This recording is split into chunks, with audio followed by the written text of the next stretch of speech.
very proud of the game our kids played on Saturday. Showed a lot of class, showed a lot of character, where we competed in the game, kept our poise in the game, just kept playing the next play. I thought the defense was outstanding throughout the day. Had given up only one drive in the game, really, and then did a great job at the end, and then having a lot of pride at the end, not letting them get in the end zone. That was a very good team. Quarterback's a good player. Thought we pressured him very well on the day, affected him. Played the runs very well, kept good leverage on the ball offensively. Next thing, shot ourselves in the foot with some penalties early, got some down and behind, some down and distances, caused us in some bad situations. And then, and had a couple turnovers. We moved the ball, stayed in the game early, and then got in the groove in the middle of the second quarter, and then the rest of the game did a real nice job moving the football. I still had a couple opportunities there, had a pressure, wish we could have got the ball out a little quicker and not had a turnover, and can't remember, they all missed the short yardage on the other one that had a little pass that was open and we didn't, but could have scored every drive again. But very proud of those guys.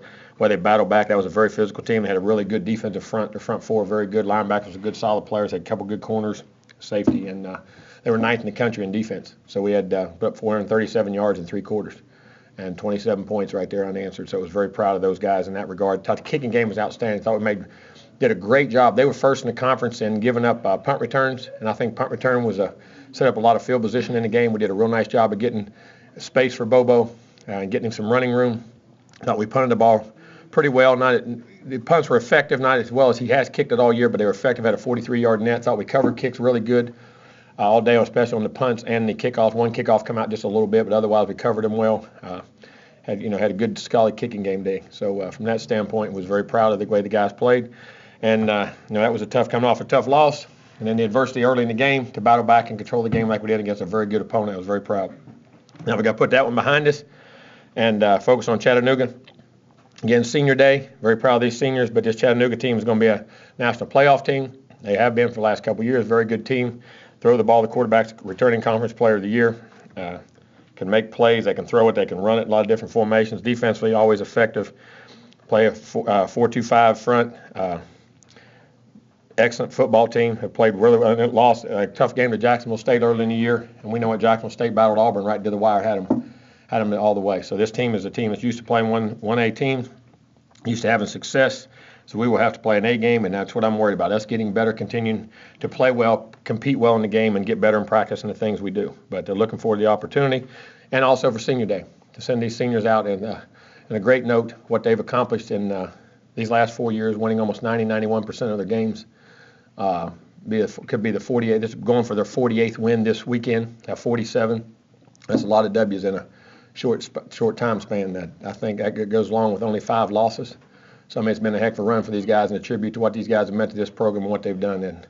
And hopefully we'll have a great crowd, which I know we will, and send these seniors off the right way. But more important, we got to put all those things behind us and get ready to play and get better. We have a lot of we're banged and bruised a little bit, not terribly bad, but we'll get ready to go this time of year and hopefully keep getting better and finish out the season strong. Questions? Reevaluating the game. Can you explain how Sean did? What your thoughts on his Played solid. Had some mistakes in the game. On some checks and things, but his energy and his enthusiasm, his toughness staying in there, and just we got into a rhythm, and we made a few plays after that, and we quit the penalties. We didn't put ourselves behind the 8 ball. A lot of the other things came too. We had penalties, put ourselves behind the 8 ball a couple times, and some down and distances, which caused us to do some things that are hard to overcome. And they capitalized on them on their defense, which, like I say, they're a top 10 defense in the country. So, but Sean did a real nice job managing the game. But then he made plays. He stood in there and really delivered the ball, took some shots. Everett did too earlier in the game. But just got us in a rhythm, got confidence. We got the running game going, and just played an outstanding football game. I thought he played extremely well. Will Sean be the starting quarterback? Yes, he'll start going in based off what he did in the last game. And now he's met on Everett. Everett be right there with us, and there's a lot of ball left to play. I think he's had an outstanding year for us. It's been a big part of why I'm glad he's here, and I'm still glad he's here, because there's a lot of football left to play.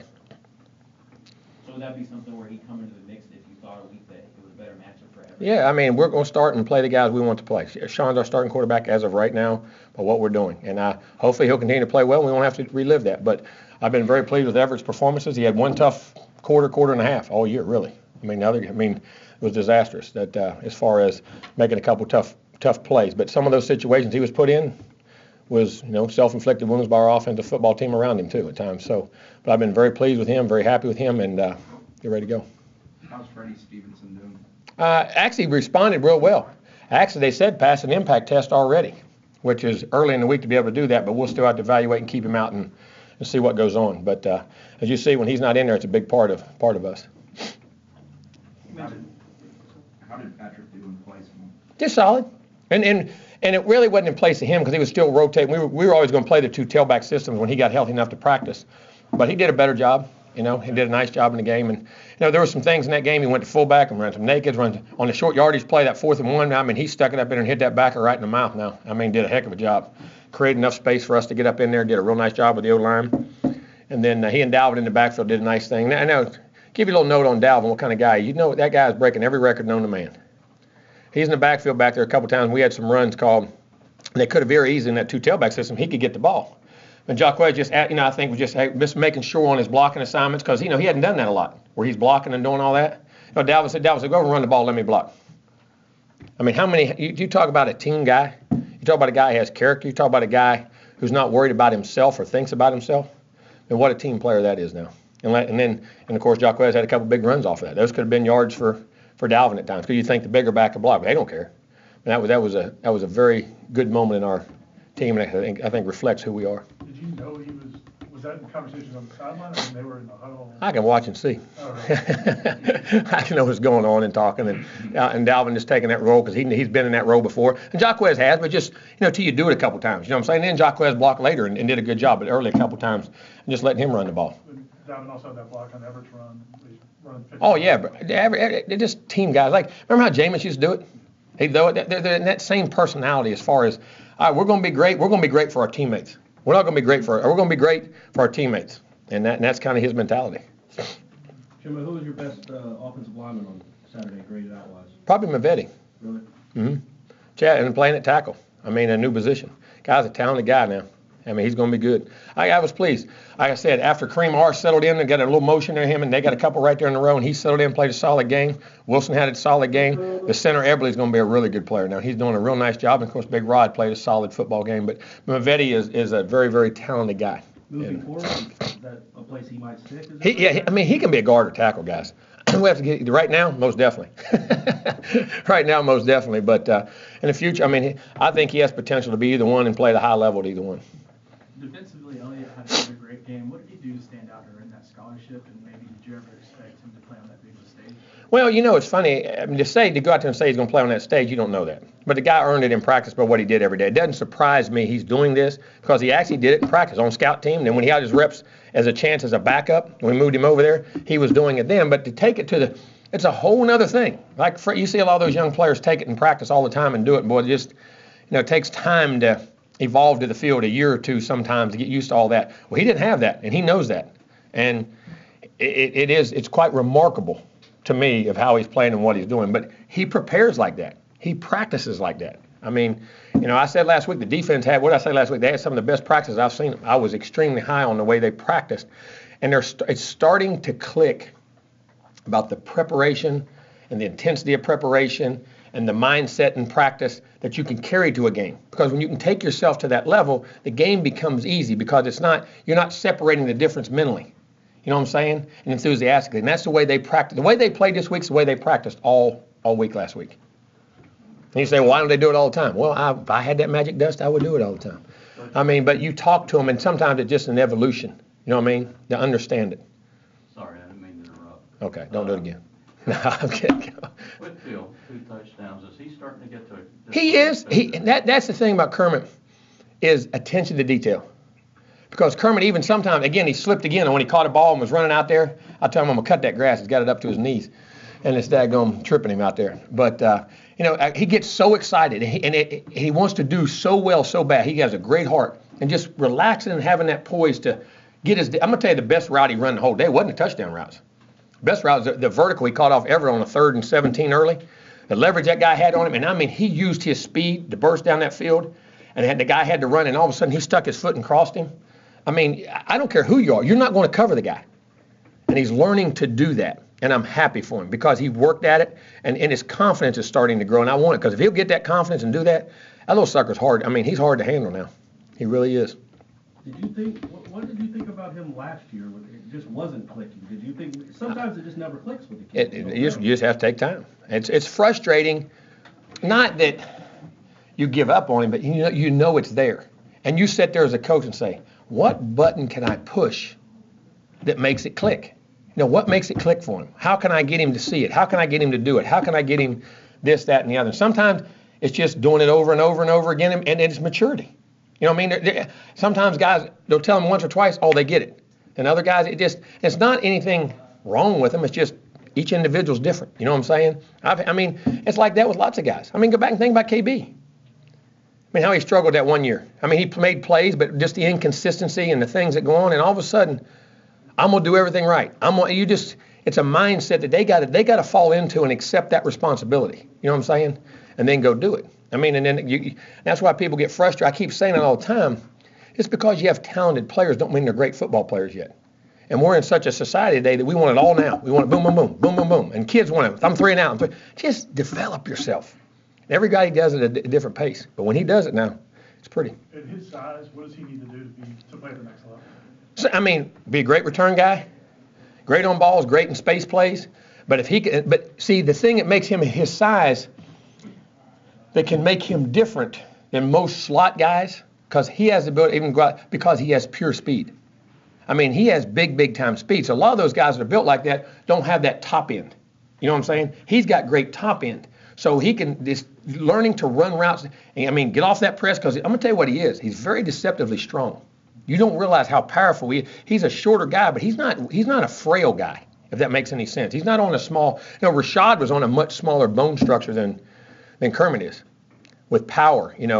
And learning to use that speed downfield, be the deep ball guy, but then run to where they can change direction so fast.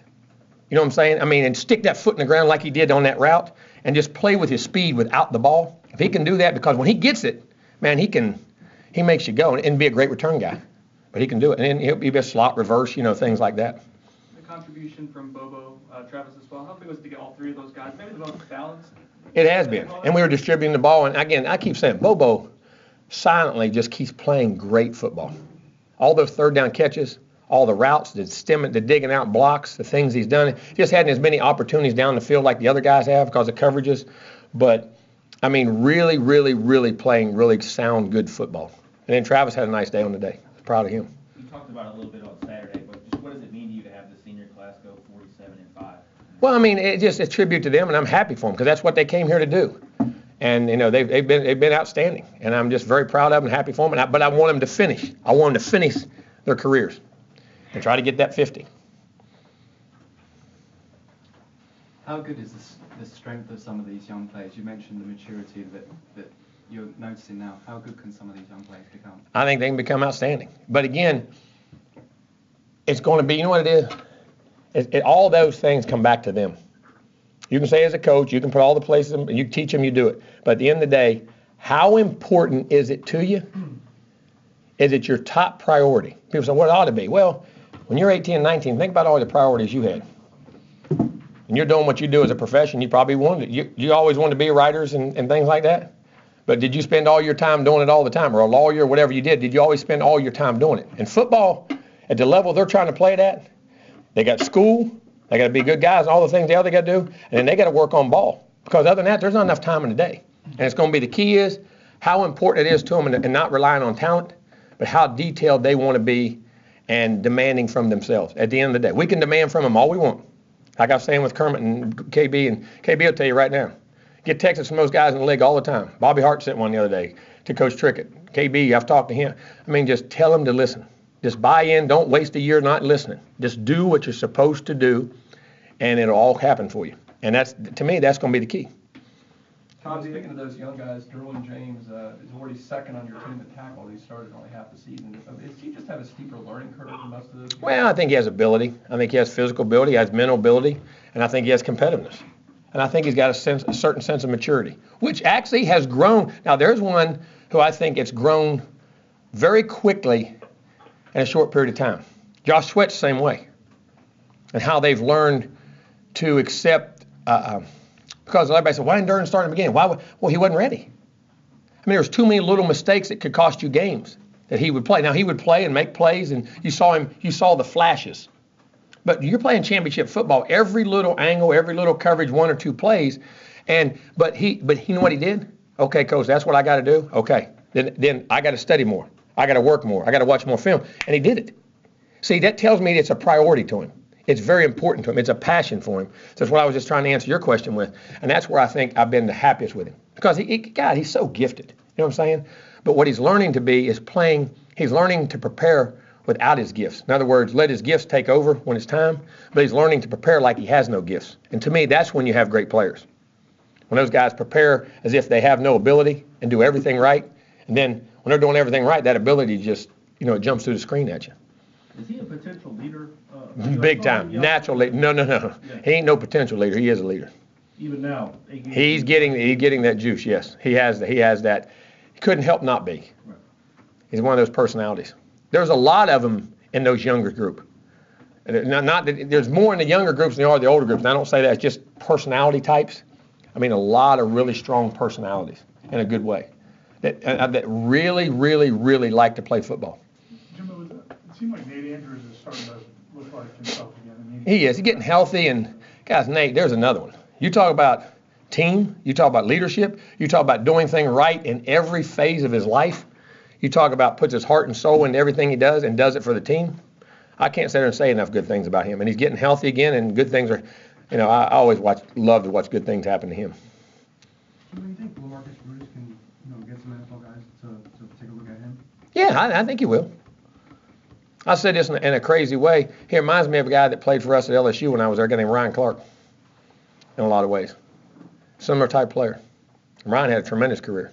And we thought he would play. And I didn't know if he played that long, but he's had a tremendous career.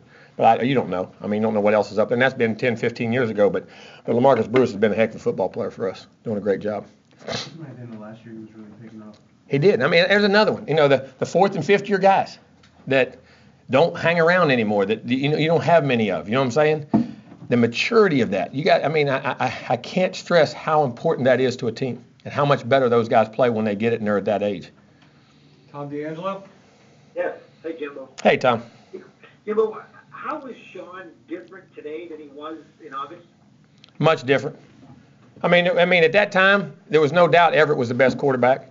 And I think Everett coming here has been a great thing for us. It really has. It's been a huge thing for us. I think he's played great football. He was second leading passer in the conference.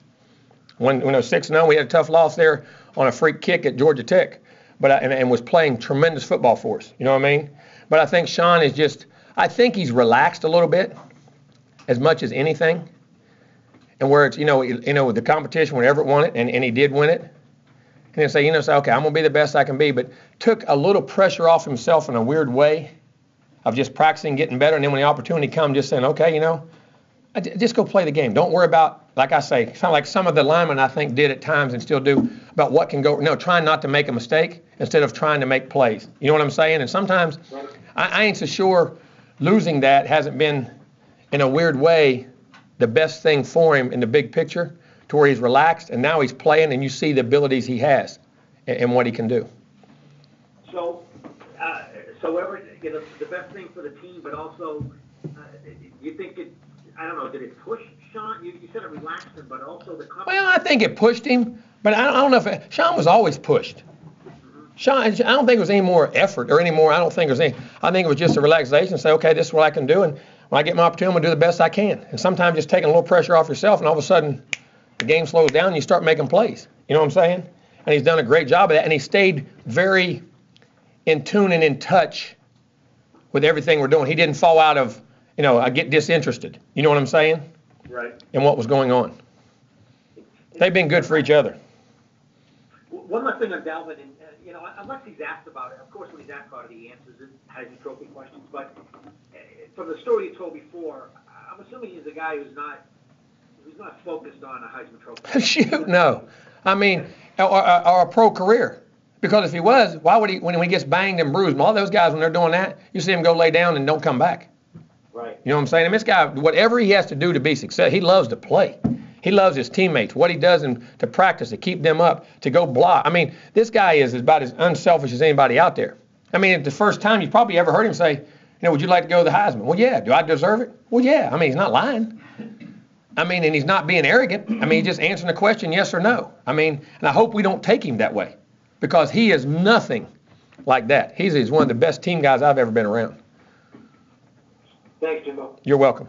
Jimbo, do you expect him on Saturday? Should he be good to go? Who's that? Dalvin? Oh, yeah, he's 100%. He feels as good today as he has. Just the way that guy fell real quick on his ankle, it kind of just twisted it, but it didn't swell or it wasn't anything, just come down on it wrong. You know what I'm saying? Jimbo, what do you think about the lack of Heisman hype around Dalvin? It doesn't seem to be mentioned around some of the other I don't worry about it because what's worrying about it going to do? Is it going to help? Me talking about it, is it really going to help? Because everybody in the media and what goes on and who we promote is going to get promoted, what I say or anybody says, and I don't mean that in any disregard. So just go play.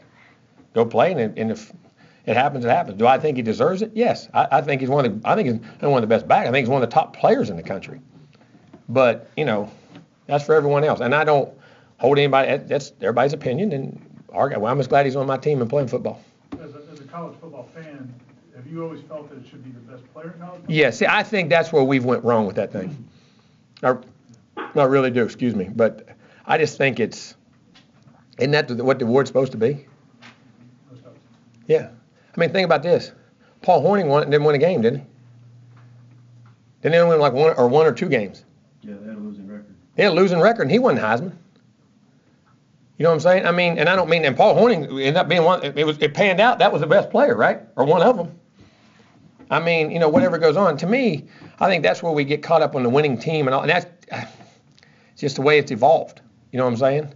But that's a shame to me because it's supposed to be an individual award.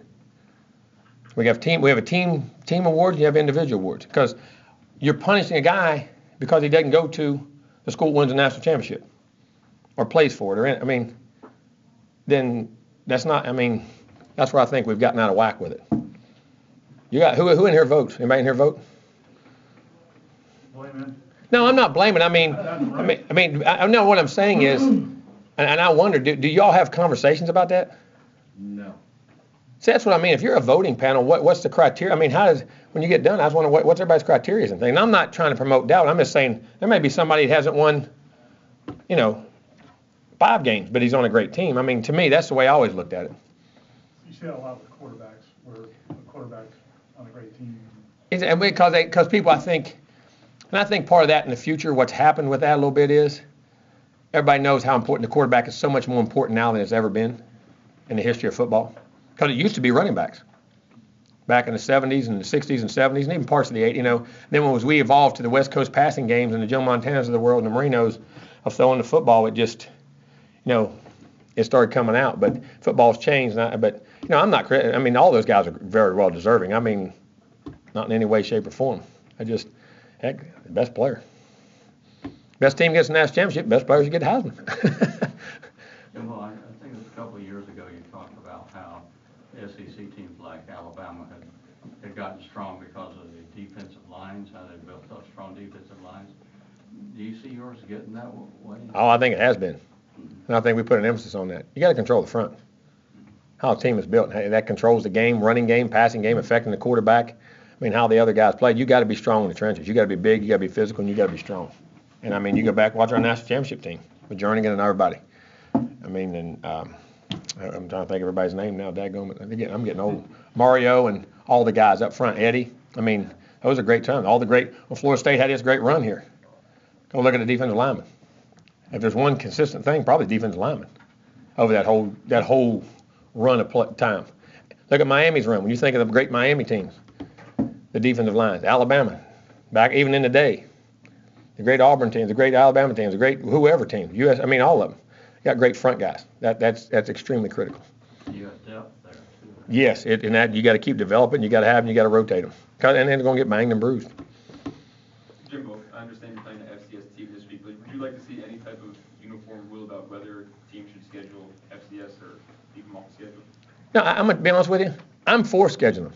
And I'm going to say this. How those guys, I think it's an opportunity for those schools to have equal because they've shown they can win.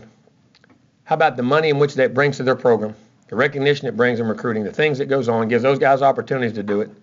And I don't understand what's the problem with it is. And you want to keep, all right, if everybody wants to go schedule games where they're so physical and they're all down to the wire like NFL games, give us more scholarships. Give us more time to treat the kids. Give us more, the beatings and poundings these kids take.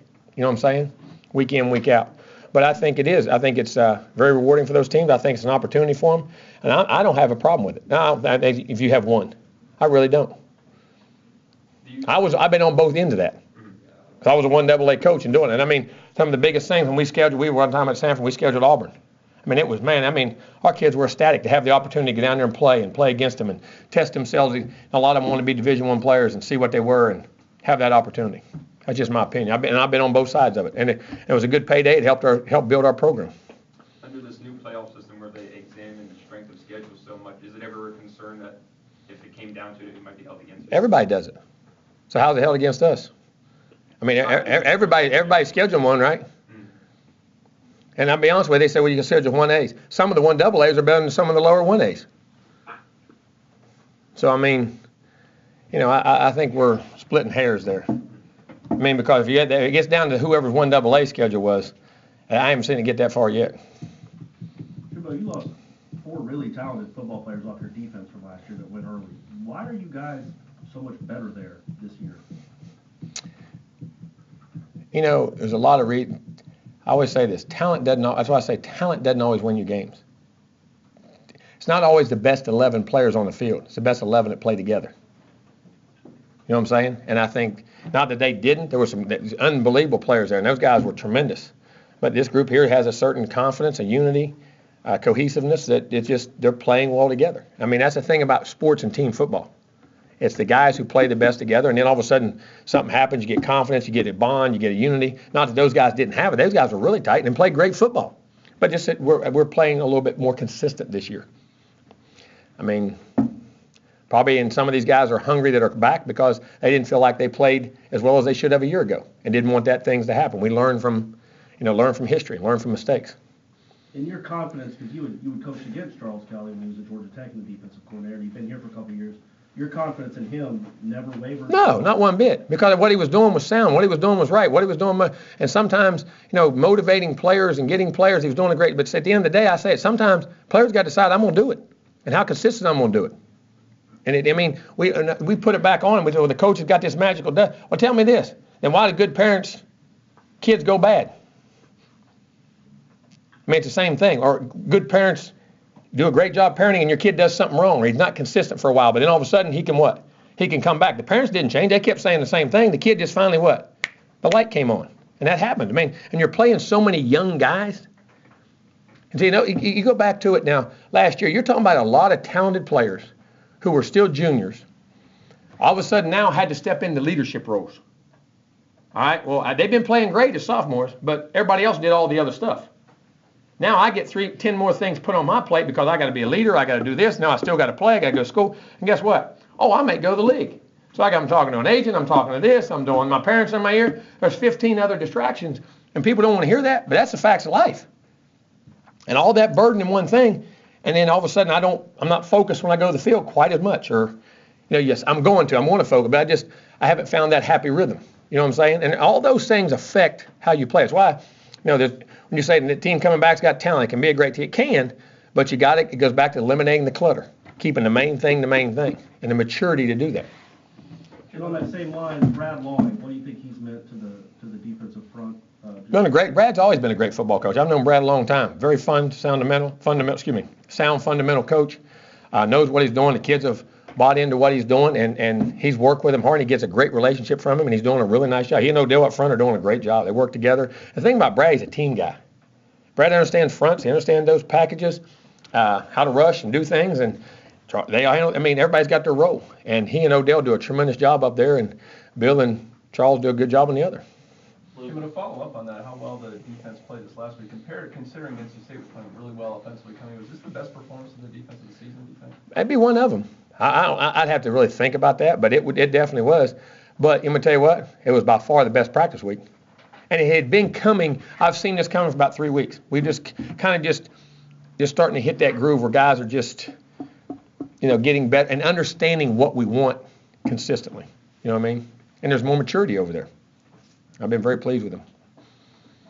What stamp have you tried to put on this team from when you took over years ago up to now? What stamp? What have you tried to impart onto this team? That, don't be outcome oriented, to be process oriented, to understand the ability to prepare. and the ability to play every play like it's your last, and to play it with toughness, effort, discipline, and pride, and create a culture of family between each other, that you care for each other, you play for each other, and you do your job for your team, and you become the best you can be. And understand that there's people counting on you, and you have an accountability and responsibility in all phases of your life, on the field, in the classroom, and as a person, to do the right things. And that's kind of what we just preach over and over and over and over, because it's not about the result. If the process is right, the results will come. And to understand that in life and in this game, if you shortchange it, it's going to bite you. If you don't shortchange it, you'll get everything you want out of it.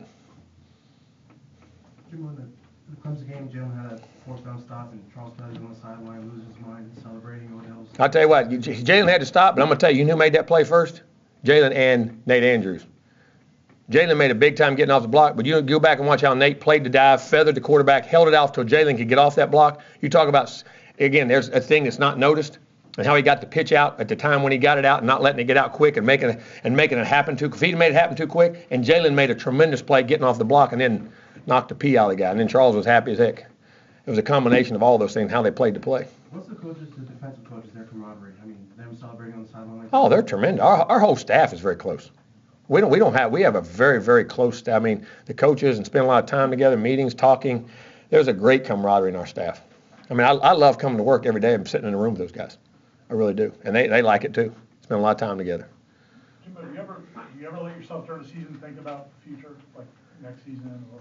No, I don't in terms of long term, but I do in terms of how I see things done. And if things don't get fixed now, because this guy's going to be here a while, he needs to get this part fixed so his future can be right, or I think this guy can have a huge role in the future for our program, and he needs to get this right, or keep doing this, or in that regard. Yes, from that standpoint, yes. I mean, you're still coaching for the moment, but at the same time, you still have to have a big picture view of where guys are and how their development is and how you're coaching them and what you need to get out of them the rest of this year for the future. So what you've seen these last few weeks, how good does that make you feel? I said this. My emotions last week were crazy. And again this week. First, knowing we still got things to get better, we got a heck of a season to finish, but at the same time, watching the growth we've had in the last couple of weeks has been tremendous for me about what I think we can be, and not just what we can be, but I see us going down that path and direction to how we want it done. And the kid, when you talk to somebody, and all of a sudden you can just see in their eyes it's starting to it's click, but it's really clicking about how to prepare, how to practice, how to think, how to do things. You know what I'm saying? And I get that sense, just like I told you about the defense, going in this game. And I've gotten that sense the last couple of weeks about our kids. I really have. And we're far from perfect. There's a lot of things we got to get now, but I can just see it. You know what I mean? It's starting to, it's kind of what I was talking about with Sean a little bit. You know what I mean? It's just starting to click about the big picture of how to play and what to play, and that I can do it, and their confidence is starting to grow, and different things that are happening. Goes into the hard lesson of having to lose a couple games. Well, yes, or even if you win close. See, I was hoping you can get them even if you win close. You know what I'm saying? I don't know if it's losing. I think it's just the ups and downs of life, man. The trials and tribulations of maturity. You know what I'm saying? And I relate it to if people don't understand it, think about your kids. How long sometimes it took for something to sink in. And you'd say it every day and they'd see you every day. You know what I mean? And you think, well, if they see you every day and live in your house every day and do it every day, why didn't they do it? Same reason your kids didn't do it. It's just something. But as a parent, you know what you do as a coach? You don't ever give up. You don't ever give up, and you just keep sending a message. You find different ways to send it. You find different ways for it to click, whatever it may be. Do you ever get caught up in the emotion or pomp and circumstance of senior day ceremonies and everything leading up to it? Mm-hmm. That's why I hate them. I do. I hate them. And because tell me something that's harder to do than to go out there and all of a sudden you're reflecting on, I love them too, but I'm reflecting on everything that's happened and this is the last time it's happening and all that. And I got to do all that now. Now go get ready to play again. And the most emotional, to turn it back and forth. I'm telling you guys, I've seen it happen. I've seen there've been some tough scenarios on kids on tough days. And one that sticks out, I don't want to mention, but that I think was, for all the right reasons. They went through an unbelievable tough situation and struggled in a game that he normally wouldn't have struggled in, and it was disappointing. But he ended up having a great career, and God bless him, he's going on. But it was for the right reasons. I mean, there's so many emotions that go through a kid's mind, and the families and everything to get to that point. I mean, they're because when you see them, that's what I say. I reflect back to the first time you called them, till you saw them, till you recruited them. Imagine what they're going through, and the last time they're ever going to play in that stadium, and what it's meant to them, and what it is, and all of a sudden it's over, and just like it started. It's like when your kids leave home. Think about that as a parent when your kid leaves home and what goes on, and the amount of emotions that go through, and it's like that's like senior day. It's tough, extremely, because then you have no control over them, and you worry like hell, just like a parent does. They turn them to you. Now you're turning them back to the world and back to everybody else, and pray to God that the things you've tried to instill in them here, even if they haven't clicked all the time here, that they'll later on click. And that's why I love getting those emails and text messages later down the road that, Coach, I now understand. I always told them, as you get older, your parents will get smarter. Hopefully I'll get smarter to you. And when you have kids, the whole world's perspective will change to you. The things you used to think are important won't. You know what I mean? And how that goes. And it's just, you just pray that everything goes good for them. I think this one will be even more emotional for you because of all this group has accomplished. We'll wait and see. We'll have to wait and see. It's Monday. Let me coach all week. We good? Thank you.